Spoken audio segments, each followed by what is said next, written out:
let's talk about today. Let's talk about when you're doing your annual planning and you're looking ahead to the next year. How do you, as members of the leadership team, talk about growth and drivers of growth at the firm? Like, how do you sort of put that together? How do you forecast? What are some of the conversations that you have when you're looking ahead and thinking, okay, we ended last year at 5 billion and now we're going to end at 9 billion. I mean, do you predict that? Like, what are those conversations like? I think a little bit of it is tops down and a little bit of it's bottoms up. So from a top down perspective, we look at, hey, what do we think we can grow at? How do we continue to grow at the pace that we want to? We've been growing at 20-30+% organically per year since basically the beginning. And so we want to continue to grow at a high cliff because, again, it goes back to our mission. Our mission is to provide financial education and advice to all those in need of it. And so we want to continue to grow to impact the lives that we know we can impact, both from a client perspective as well as an employee perspective. And obviously, we know growth creates opportunities across the board for everybody. So from a tops-down perspective, we're saying, okay, we grew at X% last year, or we added X billion in gross flows or net flows last year. Can we replicate that and pour more gasoline on the fire? And then from a bottoms up approach, it's we bring in advisors, 5-10 advisors per year.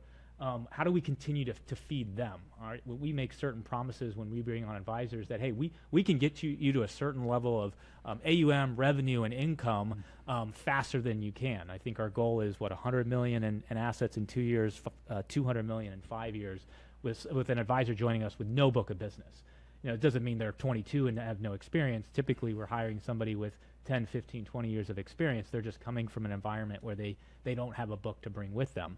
And so we basically can build an advisor up from scratch to those levels. And so in order to hit those levels, we need to make sure that we're growing at a certain pace. Yeah, we look at the capacity of the advisors that we have. We can probably fit 250 meetings with a newer advisor. So we look at, all right, well, where are the advisors that are taking on new clients? So we have senior advisors that are basically just getting, referrals, servicing their existing book. And then we have growth advisors, and then we have brand new advisors. And so each of those have a different capacity level. And so we look at the advisor log and we're like, all right, well, so many appointments are needed with the existing clients without hiring anyone. And so we can back that out to how many leads that we're going to generate. What's that marketing budget? What's the cost per lead? What's the cost per scene appointment? What is the cost per acquisition? What's the cost per millions of dollars, $1 million revenue?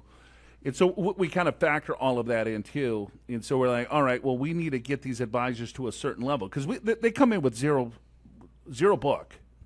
And so we're going to pay them a salary of anywhere from $150,000 to $200,000.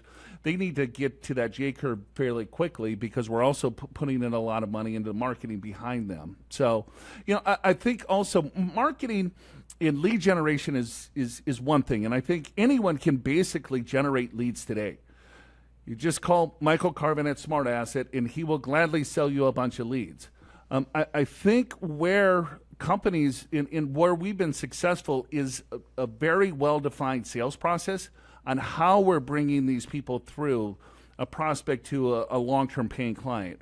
And then some advisors have certain skill sets. And so you could give one advisor a certain level of opportunities, and they're going to get there a lot quicker than another advisor that might take them a little bit longer. So you have to kind of bake that into the cake as well. But, there's a lot of different metrics that Jason and I takes us a few weeks just to kind of digest everything of, all right, well, where do we want to go? How do we feed our existing people? And then from there, then we're looking at, all right, well, what type of percentage growth rate do we need? But it kind of starts with home base. Hey, let's make sure that we fulfill the promises that we did. How much is that going to cost us in marketing? And what is that a percentage of revenue? And what is that going to equate to in AUM? And then from there, it's like, all right, well, let's continue to add more, gas to the fire. Let's hire X amount of, more team members. And, we plug in a certain dollar figure for M&A, but it's significantly less than the organic number.